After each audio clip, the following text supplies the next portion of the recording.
Boa noite, meus amados do Facebook, também do YouTube, né? Que nós estamos juntos e misturados. E chegou o momento de nós participar de mais uma ministração, né? Que será ministrada agora, tanto para mim como para vocês, mas todos nós vamos se alimentar dessa ministração. Então sejam todos bem-vindos, né?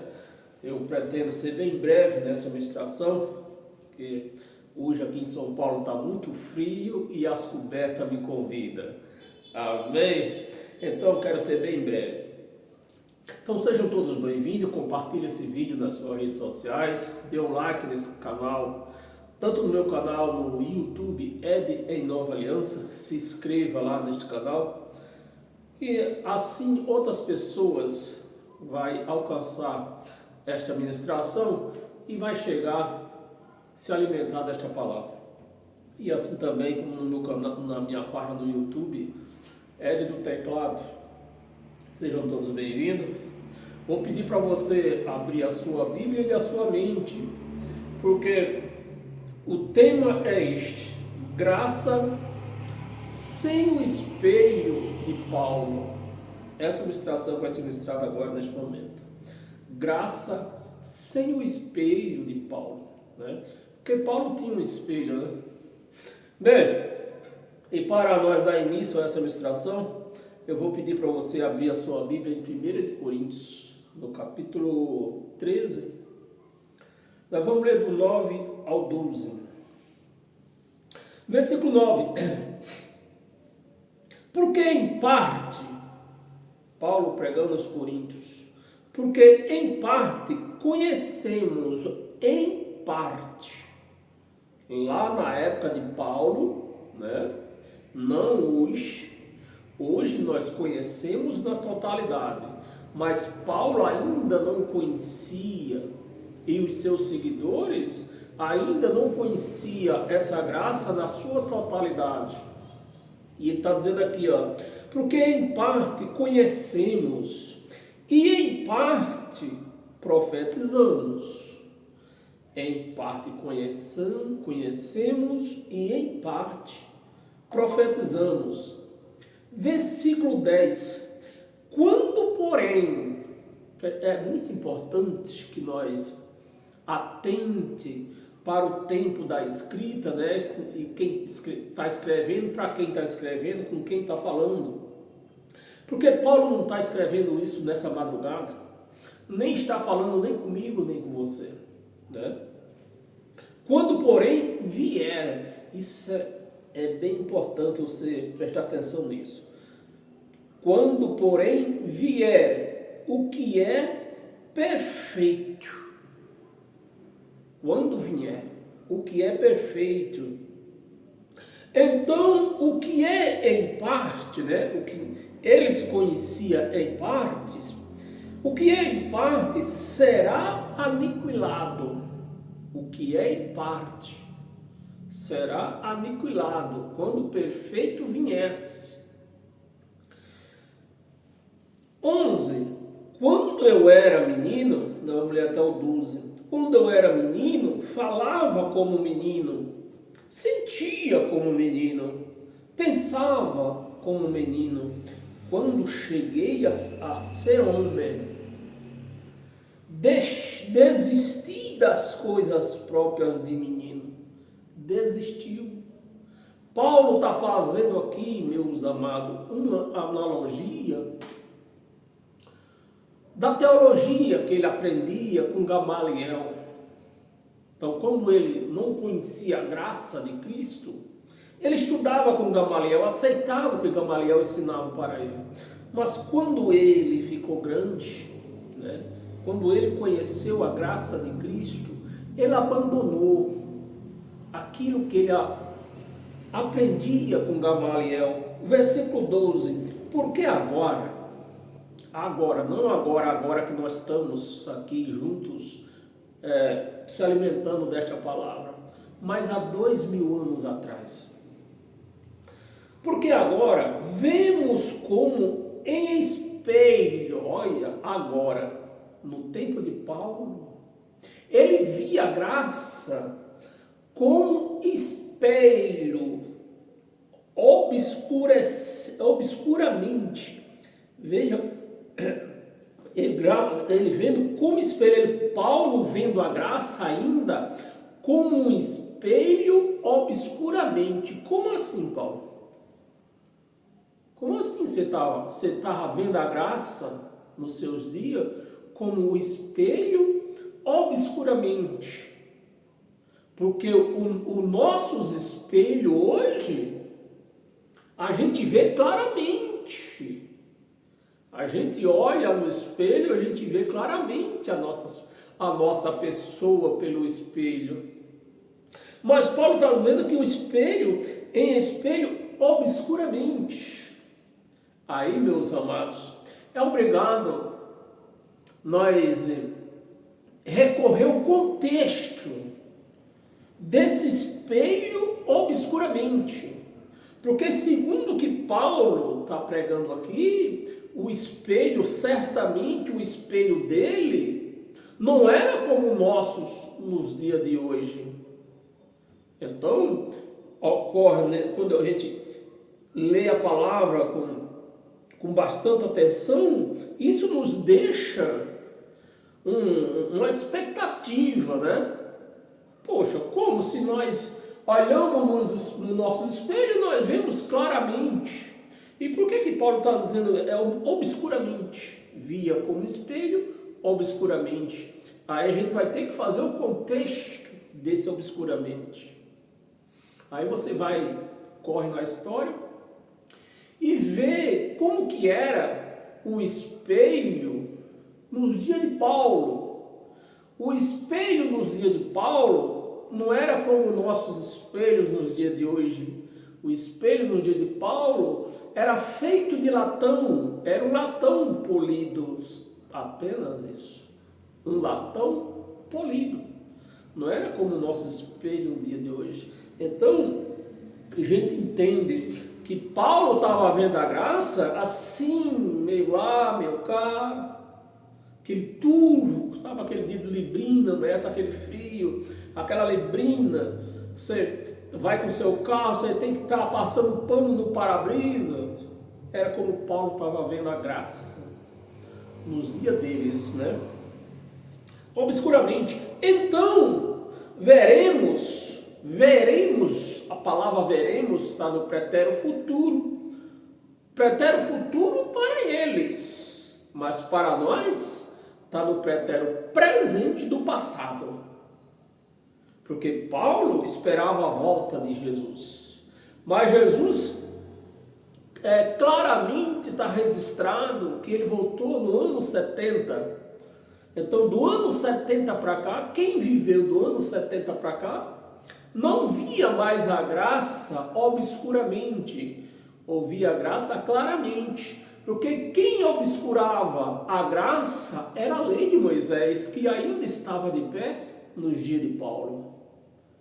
Aí você começa a entender tudo vai se clareando, né? Face a face. Agora eu conheço em parte.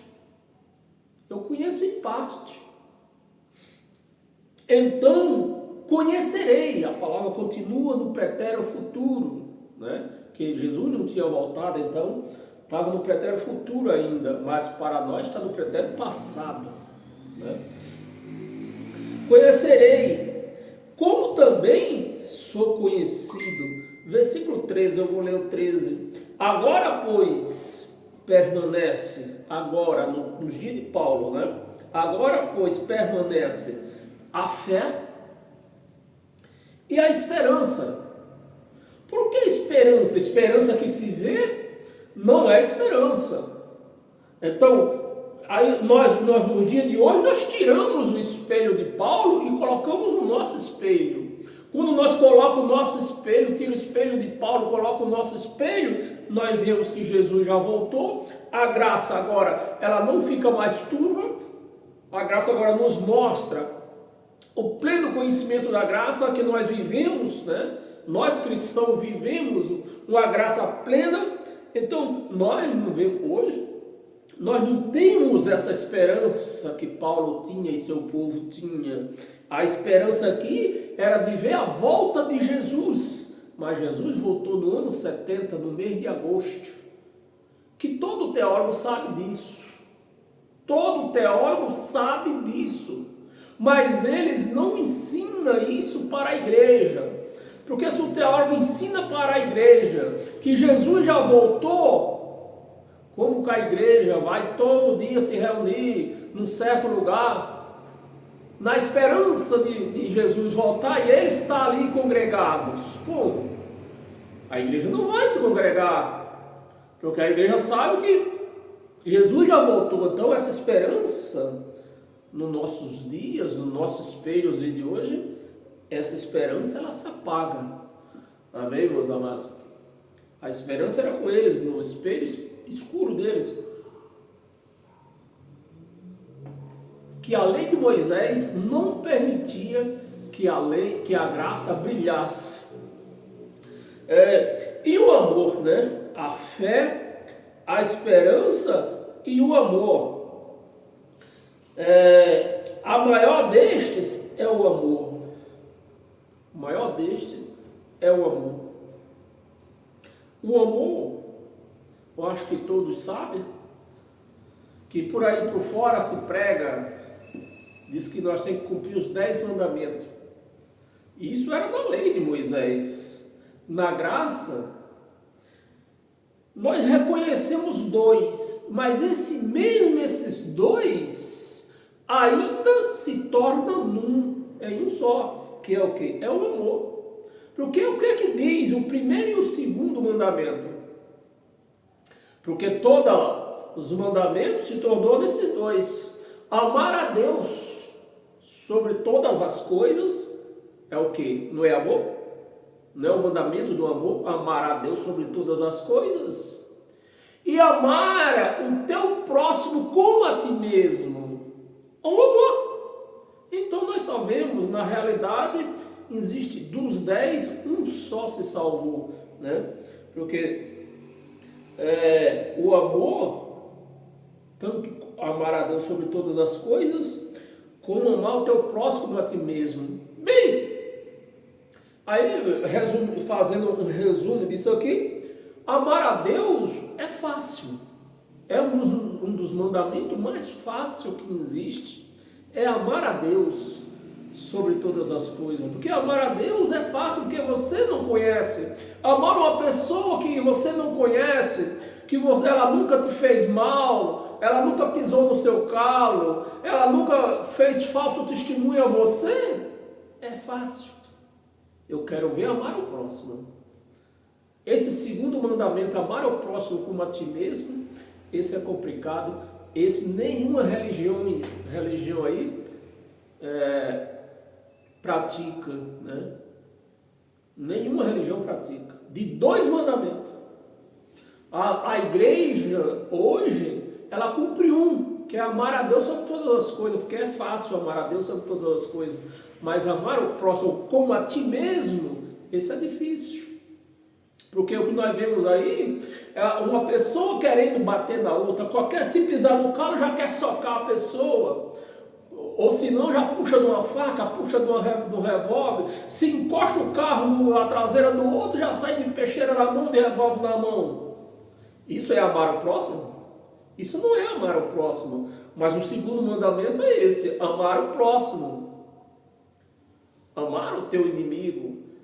Não é o que diz o Evangelho? Se teu inimigo tiver fome, dá de comer. Se o teu inimigo tiver sede, dá de beber. Então, esse mandamento, amar o próximo, esse é terrível. É terrível de se cumprir. Amém, meus amados? Bem, eu podia falar bem mais sobre isso, mas nós vamos pular aqui, né? Senão nós não terminamos hoje. Então, meus amados, qual é o nosso objetivo que vivemos, o cristão que vive hoje em graça? É tirar o espelho de Paulo fora. Porque Paulo ainda via obscuramente por conta da lei de Moisés. Mas hoje nós não temos a lei de Moisés. A lei de Moisés foi anulada Então nós temos que andar e ver a lei, a graça de Cristo claramente, para que assim as nossas vidas venham a prosperar em todos os sentidos das nossas vidas. Amém? Isso só é possível quando nós conhecemos, tiramos o espelho que obscurecia o povo do tempo de Paulo. Tiramos esse espelho, que é a lei de Moisés, e colocamos o nosso espelho no dia de hoje, que é a graça de Cristo. Amém? Abra a sua Bíblia em Filipenses.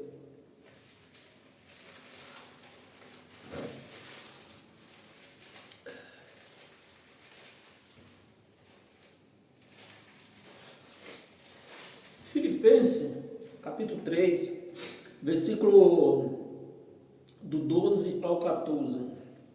Versículo 12. Não que eu tenha já recebido ou tenha já obtido a perfeição. Paulo, nos dias de Paulo, né? Hoje, Paulo fazia parte de uma igreja que não era perfeita, né? Nós acabamos de falar do espelho de Paulo.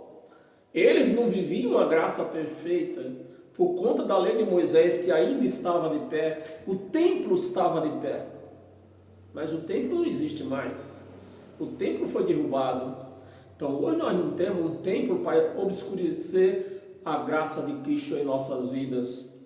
Amém, meus amados? E é o que diz aqui. Então Paulo aqui, não que eu tenha obtido a perfeição. Paulo podia confessar isso aqui porque Jesus não tinha voltado, mas nós não podemos confessar isso aqui. Nós somos a igreja de Cristo e nós estamos, e a igreja de Cristo está perfeita. Amém, meus amados? Mas prossigo para conquistar aquilo para o que também fui conquistado por Cristo Jesus. Ele prosseguia para ver a volta de Jesus, né? Era a promessa que eles tinham de se tornarem filhos verdadeiros de Deus.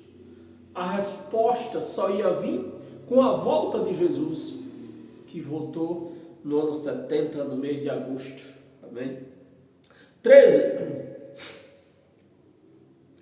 Irmãos, quanto a mim, não julgo havê-lo alcançado, mas uma coisa faço, esquecendo-me das coisas que para trás ficam, as coisas que para trás ficam. O que era que estava no tempo de Paulo, o que era que estava ficando para trás? A lei de Moisés. As coisas físicas das religiões. Para trás fica. E avançando para as que diante de mim estão. A graça de Cristo diante dele.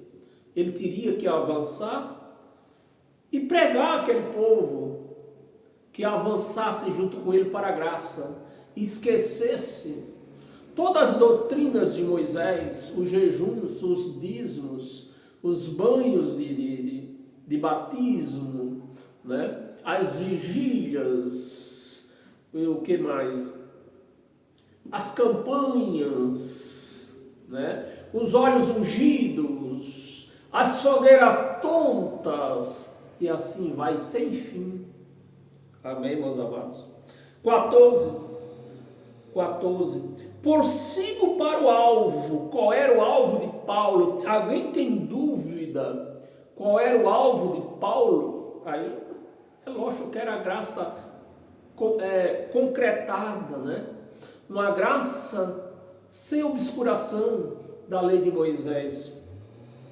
Para o alvo, para o prêmio da soberana vocação de Deus em Cristo Jesus. Amém, meus amados?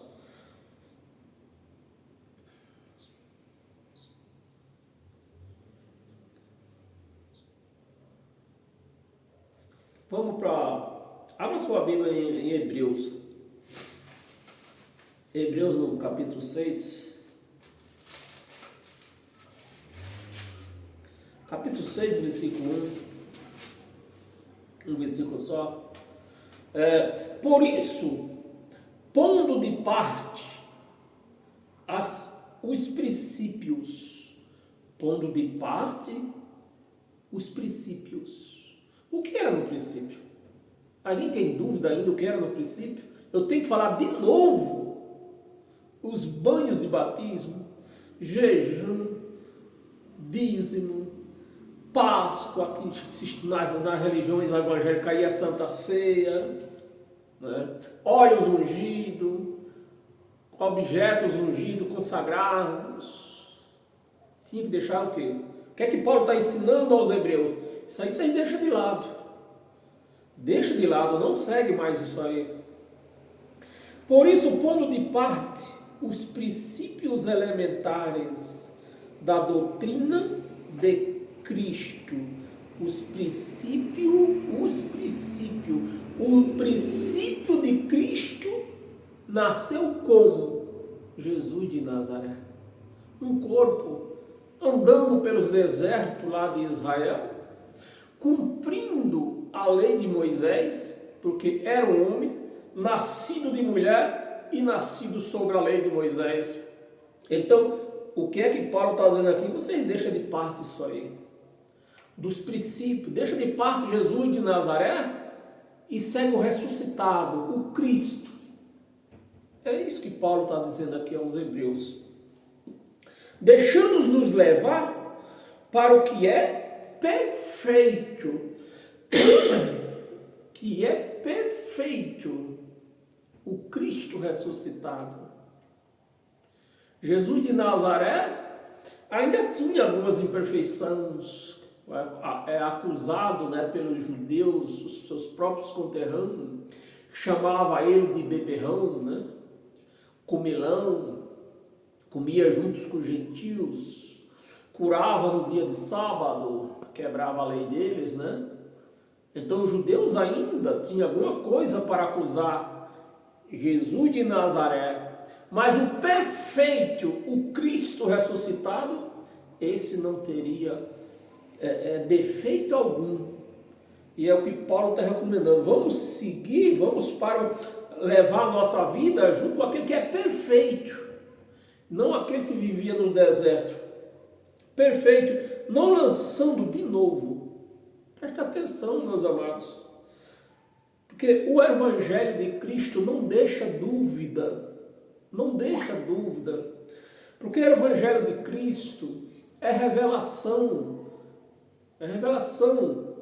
né? Lançando de novo, né? Para o que é perfeito, não lançando de novo a base de arrependimento. O que é que se prega dentro das igrejas? Não, você precisa se batizar para arrependimento de pecado. O que é que o Evangelho está dizendo aqui? Vocês precisam deixar disso aí. Vocês precisam deixar disso, porque os pecados de vocês foram levados na cruz. Então não tem mais pecado para enfiar dentro da água. Mas infelizmente é passado 2000 anos e a igreja ainda vive nisso aí. Arrependimento a base de arrependimento de obras, batismo nas águas é obras de homens, né? De obras mortas, ou seja, o batismo nas águas não serve mais para nada. No tempo de João Batista servia, né? Mas depois do cordeiro imolado, que o batismo foi para isso, para lavar o cordeiro que ia ser sacrificado, então não serve mais para nada. Obras de coisas mortas e da fé, olha aqui, da fé em Deus. Vocês precisam deixar isso aí, da fé em Deus. Eu vou resumir aqui um pouco. Então, antes, na lei de Moisés, o povo tinha uma fé, né? Como nós vemos, infelizmente, vemos isso aí dentro das religiões ainda. O povo tem uma fé em Deus. Mas o que o Evangelho está dizendo aqui não é para nós ter fé em Deus. A fé é de Deus para com nós. Então a fé, nossa fé em graça, foi um dom que Deus nos deu. Nós não temos mais aquela fé meritória. Vou pôr R$ 500 no envelope porque eu quero comprar uma passagem para a Disney. Não, vou pôr R$ 1.000 no envelope porque eu quero comprar um apartamento, Deus vai me dar um apartamento. Não, isso é coisa do passado. Vou pôr R$ 200 no envelope para Deus tirar meu filho da droga. Não, Deus não trata com droga. Deus não trata com droga. Então isso aí é loucura, é burrice, é ignorância. Amém?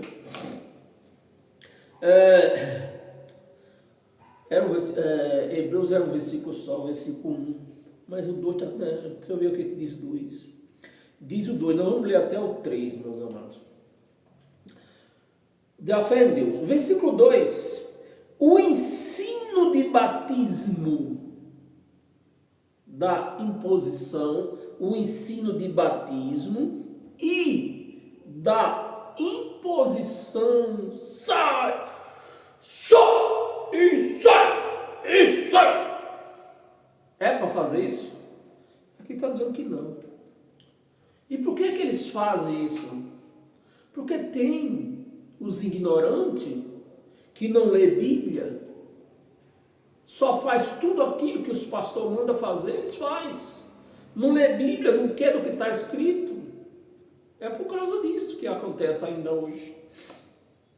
O batismo e da imposição de mão, da ressurreição dos mortos. Não, quando nós morrer, Jesus vai nos ressuscitar. Não, isso já aconteceu. Nós já estamos ressuscitados. Quando essa carne tombar, porque é quem vai ressuscitar, não é essa carne. Não é a carne. Né? É o espírito que está dentro dela. E esse vai ressuscitar. Aquilo que antes ia para a cova, agora não vai mais. É isso aqui. Então nós já ressuscitamos. Só estamos esperando essa carne tombar para que nós subamos ao Pai. Ressurreição dos mortos. Não, isso acabou. Já era. Com a volta de Jesus já era. E do juízo eterno. Não, irmão, todos nós, quando nós morrer, nós vamos passar pelo julgamento. Não, então você não é a igreja de Cristo. Porque a igreja de Cristo não tem julgamento para ela. Amém, meus amados? Abra sua Bíblia aí em Tito.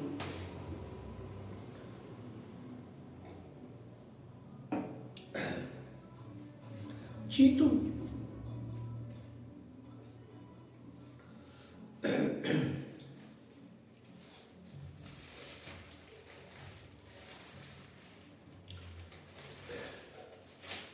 Capítulo 3, no versículo 5, 7.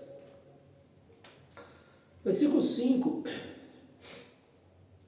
Não por obras de justiça praticada por nós. Quando que eu pratico uma obra de justiça? Quando eu faço jejum. Jejum é obra de justiça. Quando eu dou dízimo, dízimo é obra de justiça praticada por mim, mas não é para nós fazer isso.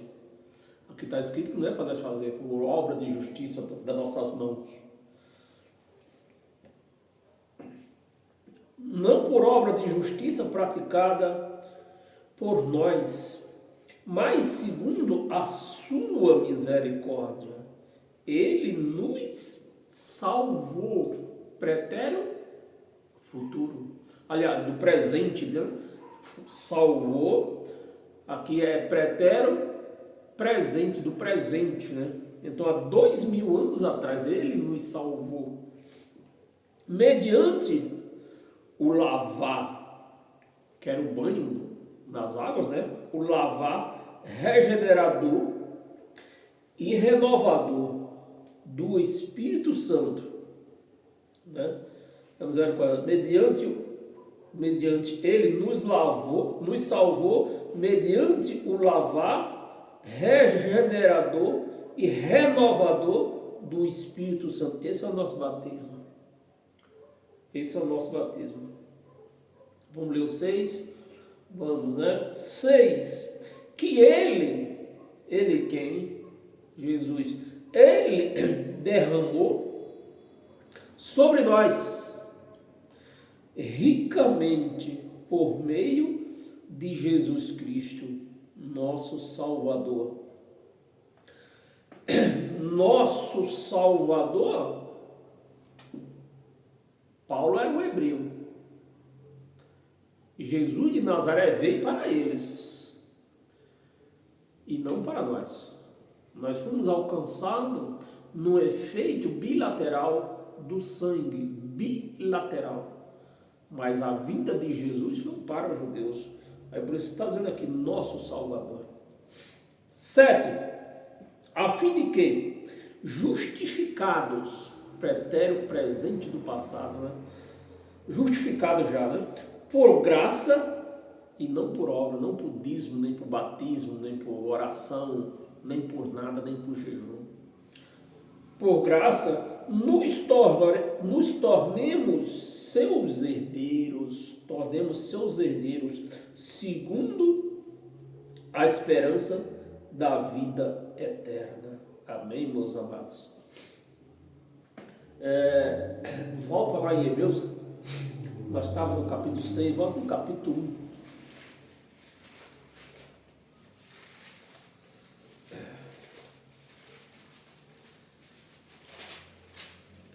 Capítulo 1, versículo 14.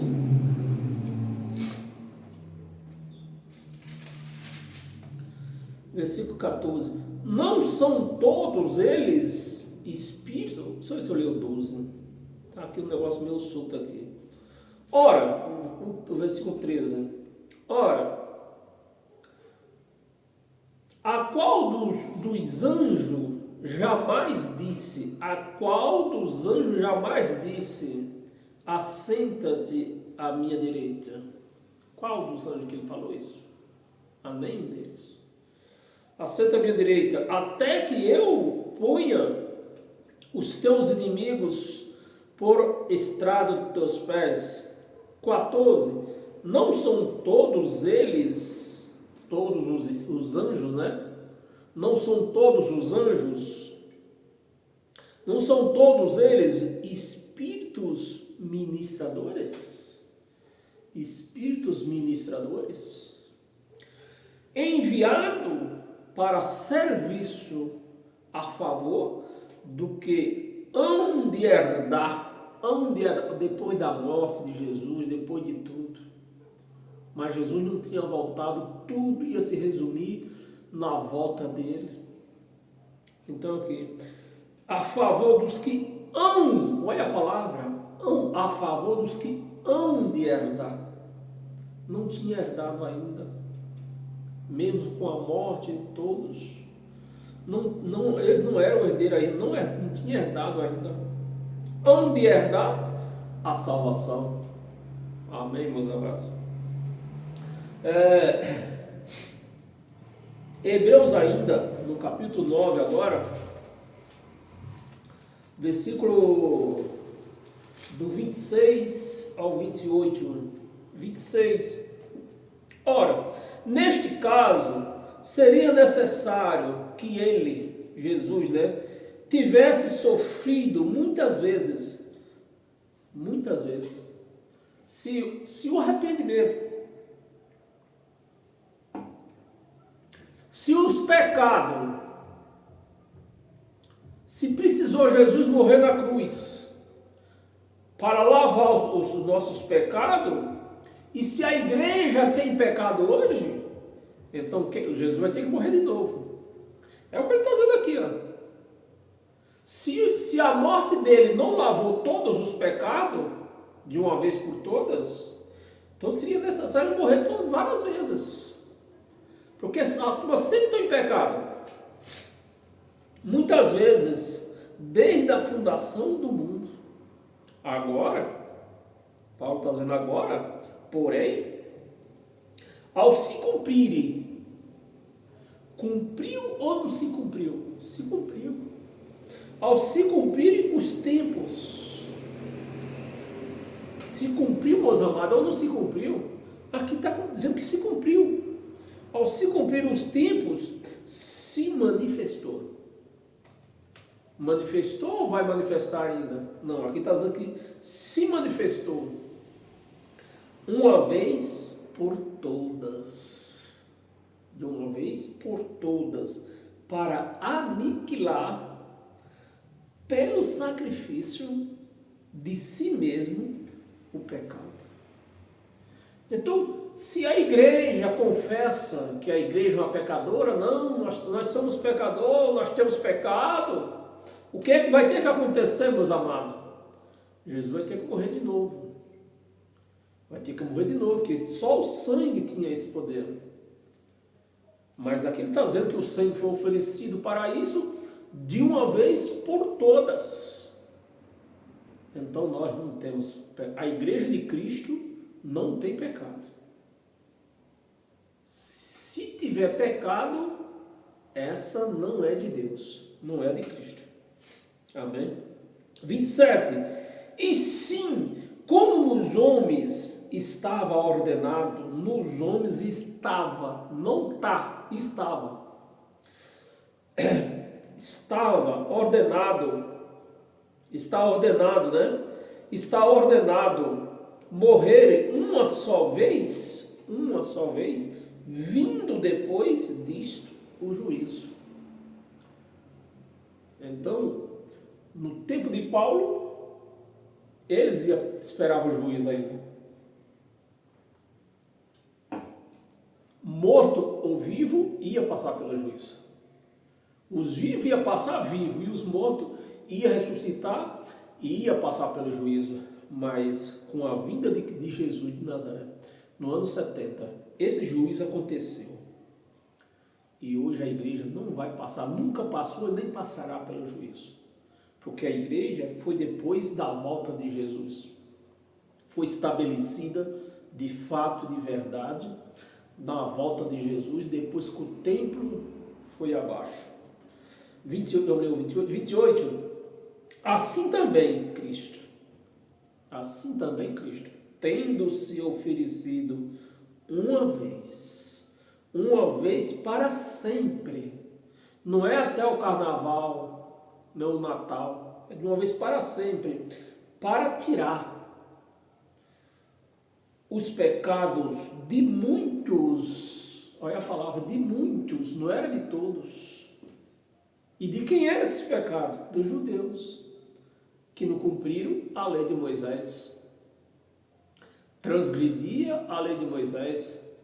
Assim como os crentes hoje resgataram essa lei para eles, e eles também não cumprem a lei de Moisés. Dão um dízimo, era 613. Eles, quando dá o dízimo, não batiza. Quando batiza, não tem a Páscoa.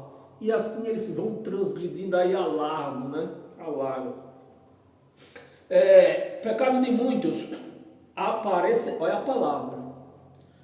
Aparecerá. Segunda vez.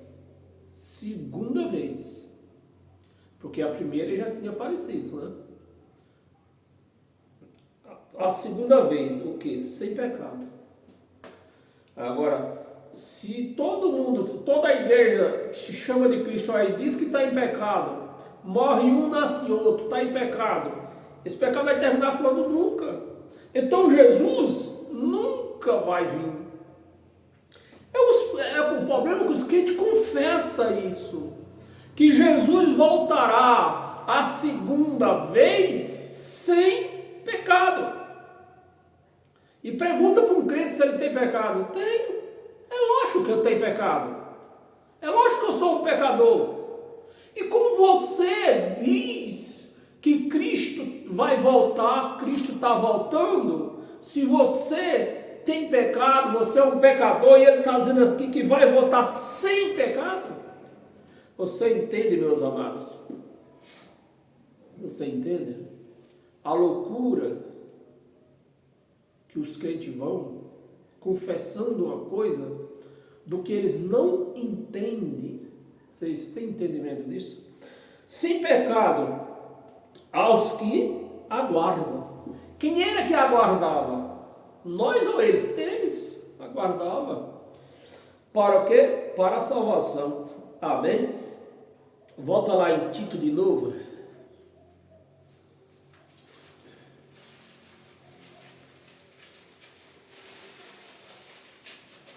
Tito de novo, no capítulo 1.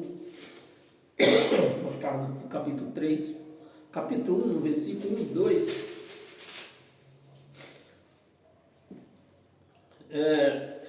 Paulo, servo de Deus, apóstolo de Jesus Cristo, para promover a fé, o dom de Deus. Promover a fé que é de todos, que é dos eleitos, perdão, de todos não, é dos eleitos. A fé, o dom da fé de Deus, não é de todos, é dos eleitos. Dos eleitos de Deus. E o pleno conhecimento preste atenção, dos eleitos de Deus,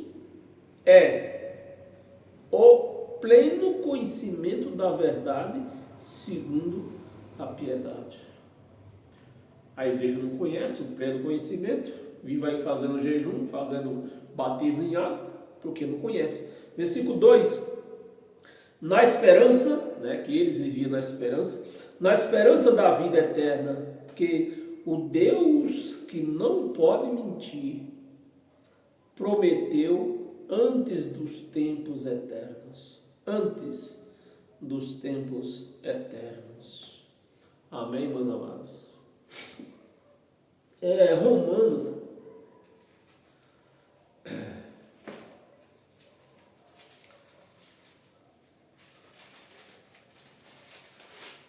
Romanos no capítulo 2,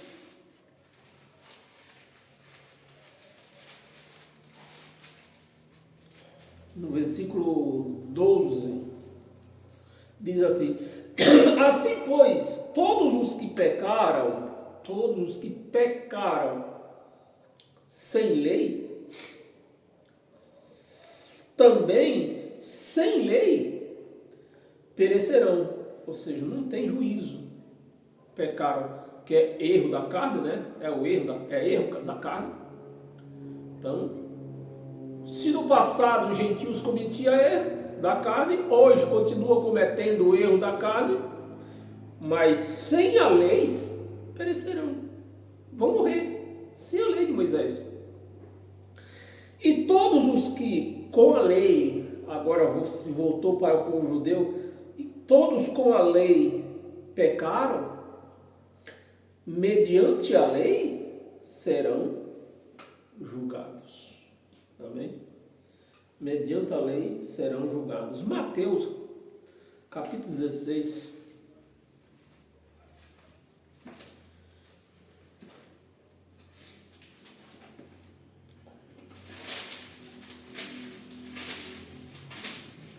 Mateus capítulo 16, 18. Também eu te digo que tu és Pedro, a conversa de Jesus com Pedro, e sobre esta pedra, era sobre a palavra que é um paralelo, sobre esta palavra que ele vai falar agora com Pedro, sobre esta pedra edificarei a minha igreja, sobre esta palavra vou edificar a minha igreja. Que palavra que é, Jesus? Ele vai dizer: e as portas do inferno, que esse inferno aqui já preguei a semana passada, é Sheol, é cova, é mundo dos mortos. Amém? Não prevalecerão contra ela, antes prevalecia. A carne tombava e o espírito ia lá junto com ela para a cova. Agora, nessa palavra, sobre esta pedra que Jesus está dizendo aqui, ó, sobre esta palavra que eu vou falar para você agora. A minha igreja, a morte não vai prevalecer sobre ela. Porque o espírito não vai ficar mais lá na cova. Amém, meus amados?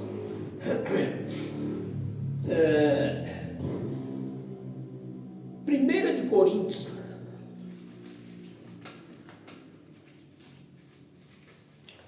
1 de Coríntios, capítulo 15, eu quero que você preste bem atenção no que nós vamos ver agora, né? Que isso serve para todos aqueles que, em nome de Jesus, em nome de Jesus, em nome de Jesus, em nome de... Se vai até beber água, eu vou beber aqui uma água aqui em nome de Jesus. Então é para você que eu vou ler isso aqui agora. 1 de Coríntios, capítulo 15, do versículo 22 ao 28.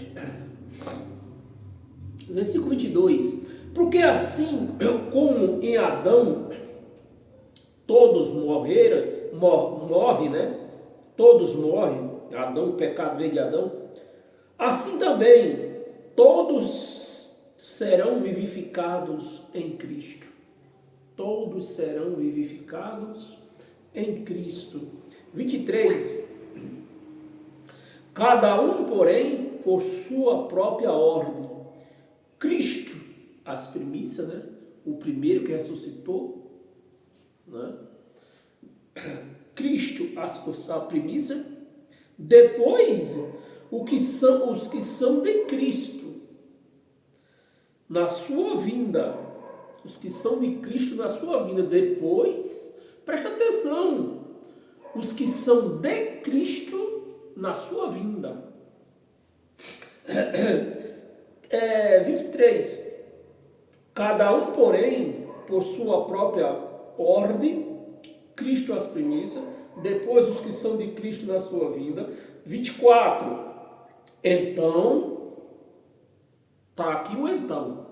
Então virá o fim. O fim de quê? O fim da lei de Moisés, o fim da morte que prendia o espírito na cova. Virá o fim. Quando, aqui não diz fim do mundo, não. Quando aí presta atenção no que nós estamos lendo aqui agora, para você que vai tomar até água e diz que vai tomar água em nome de Jesus. Quando ele quem? Jesus de Nazaré, entregar o reino a Deus. Então o reino de Jesus não era eterno? Aqui está dizendo que não. Mas os evangélicos, as religiões, eternizaram. Jesus está com poder, ficou com poder, eternizou. Porque tudo que se vai fazer, se faz em nome de Jesus. Então, para os crentes, o poder está com Jesus, mas aqui está dizendo que ele devolveu para Deus. Vamos continuar? Entregar o reino a Deus e Pai, né? Deus e Pai, quando houver destruído todos os principados. Esses principados não é Satanás, eram os homens que mandavam, né, na época, bem como toda a potestade.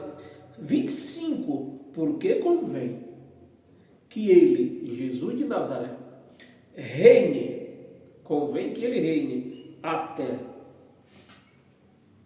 não é para sempre, tem um até.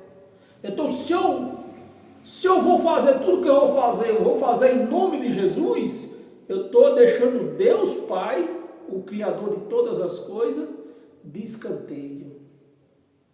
O que é que eu estou dizendo? Que Deus, que criou todas as coisas, não é o meu Deus, não é o meu superior. Quem é o meu superior e Deus? Jesus de Nazaré. Mas aqui está dizendo até que haja posto todos os inimigos, né, aqueles que queriam ver o fim dele, os inimigos debaixo dos seus pés. 26. O último inimigo a ser destruído é a morte. Na volta dele no ano 70, a morte deixou de ter esse poder. Esse era o último inimigo, que era o nosso inimigo, o inimigo da igreja de Cristo. Mas não acabou não. 27. Porque todas as coisas sujeitou. Porque todas as coisas sujeitou debaixo dos pés. E quando diz que todas as coisas lhe estão sujeitas, todas as coisas lhe estão sujeitas, certamente exclui, tira fora. Tira fora uma coisa, que não estava sujeita a Jesus de Nazaré. Vamos ver quem é? Ele vai dizer quem era, que não estava sujeito a ele. Ele estava com todo o poder, mas existia uma coisa que ainda tinha poder sobre ele. Sujeita certamente exclui aquele que tudo lhe subordinou. Quem foi que subordinou tudo debaixo dos pés de Jesus de Nazaré? Deus Pai, Criador de todas as coisas. Mas não acabou não. Tem o 28. 28. Esse 28 é uma bomba. É uma bomba e eu vou pôr fogo no estupim. Quando, porém, todas as coisas lhe estiverem sujeitas, então, olha o então aqui. Então, o próprio Filho, quem? Jesus de Nazaré, também, Jesus de Nazaré também, se sujeitará. Como que eu vou clamar, dizer tudo que eu vou fazer em nome de Jesus, se o sujeito aqui está sujeitado a outro, está subordinado a outro já?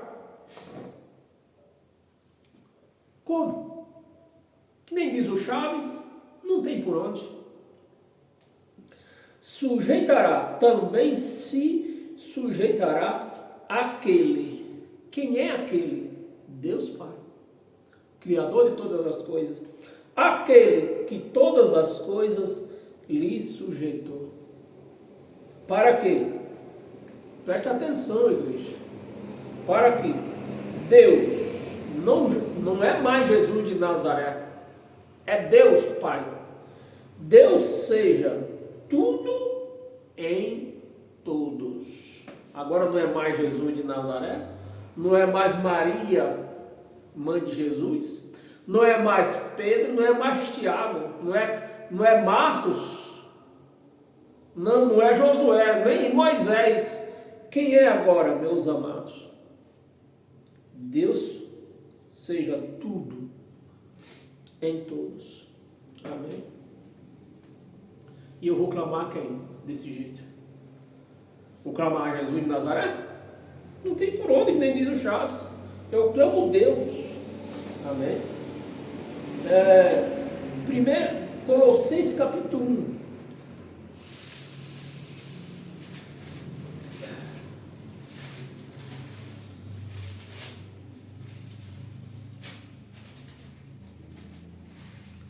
Colossenses capítulo 1, versículo... É isso mesmo? Colossenses capítulo 1, no versículo... O versículo 13 só, na verdade. Versículo 13. Que está logo aqui, ó. Ele nos libertou do império das trevas. Mas a igreja continua escrava dos homens por aí, né? E nos transportou para o reino do Filho do seu amor. Nos transportou. Era só o versículo 13. Volta lá em Hebreus.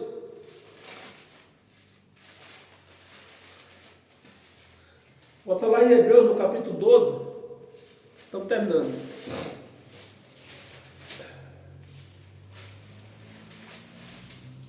Hebreus capítulo 12, do versículo 26 ao 29. 26. Aquele cuja a voz abalou, então a terra, agora, porém, ele promete, dizendo, ainda uma vez por todas, ainda de uma vez por todas, farei abalar. Então o reino de Jesus de Nazaré era um reino abalável, mas o reino do Deus Criador dos céus e da terra, esse reino, ele não é abalável. Uma vez eu farei abalar não só a terra, mas também o céu. 27.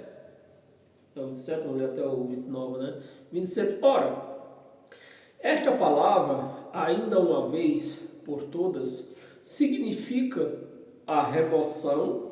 Preste atenção, meus amados. O que era que significava de uma vez por todas? A remoção dessas coisas abaladas. Então o reino de Jesus de Nazaré era abalável, mas o reino de Deus, aonde nós vivemos, esse não é abalável. Abaladas, como tinham sido feitas, para que essas coisas que não são abaladas permaneçam. Então o reino de Deus mesmo, ele não é abalado, e é ele que permanece.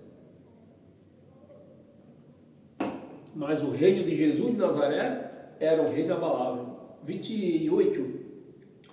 Por isso, recebendo nós um reino inabalável, que é onde nós vivemos hoje, um reino inabalável, retenhamos a graça. Nesse reino inabalável, que é o reino de Deus Pai, que não é abalável, nele nós recebemos a graça, pela qual servimos a Deus de modo agradável, com reverência e santo temor. Amém, meus amados? Porque o nosso Deus é fogo consumidor. Amém? Temos já, vamos para a última passagem. Vamos encerrar agora nessa última passagem. 2 de Coríntios, capítulo 6.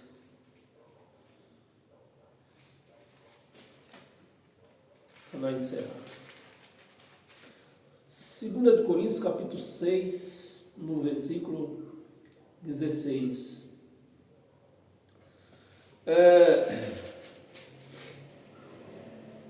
Versículo 16. Que ligação há entre os santuários de Deus? Esses santuários somos nós. Os santuários de Deus e os ídolos. Os ídolos. Porque nós somos santuário do Deus vivente. Nós, eu, você, somos a Igreja de Cristo, o santuário do Deus vivente. O santuário de Deus vivente não é um local chamado altar. Aquilo lá não é altar. Aquilo lá é um picadeiro. É um picadeiro aquilo lá. O altar de Cristo é nós, santuário do Deus vivente, como Ele próprio disse. Não é eu que estou falando. Ele disse. Se você, mas o crente, o evangélico não está aí para crer em Deus, crer na palavra dele. O crente evangélico está aí para quê? Para quê do pastor? O que o pastor falar é o que prevalece. Se Deus vai prevalecer ou a palavra dele vai prevalecer, os crentes não estão nem aí. O que manda é a palavra do pastor. Amém, meus amados? Mas nós que somos da graça, que somos cristãos de fato, de verdade, nós obedecemos a Deus e a sua palavra. Então, nós cremos no que está escrito e cremos no Deus vivo, que criou os céus e a terra, esse que agora nós vivemos na mão dele. Amém? Paz eterna a todos nós. E até domingo, por essas horas novamente, né? Sejam todos abençoados pela graça de Cristo, não somente hoje, mas todos os dias da sua vida. Amém? E até lá.